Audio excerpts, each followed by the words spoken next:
के अरे गोपाल बस्याल गोपाल प्रसाद बस्याल गोपाल प्रसाद बस्याल कति वर्षको हुनुभयो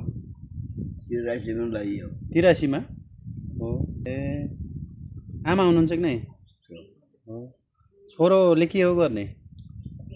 त्यही टिप्पर चलाउँछ ए टिप्पर अहिले एकछिन त बोर्डिङ पनि पढायो त्यहाँबाट छोडो उहाँ खटेर बस्नु भने टिप्पर के हलहरू जुवा बन्दै भयो ए कति छ नि यहाँ तपाईँको जग्गा कति रोपन छ 6-7 पनि छ क्या साग सब्जी पनि लगाउनुहुन्छ हजुरले धान मात्रै हो अरे त्यहाँ त त्यही जन्तुलाई बसिया बाख्रा पाले भैँसी पाले त्यतिकै हो हजुरले गर्नुभएको छैन अदुवा दिनुभएको आधा धान दियो भइयो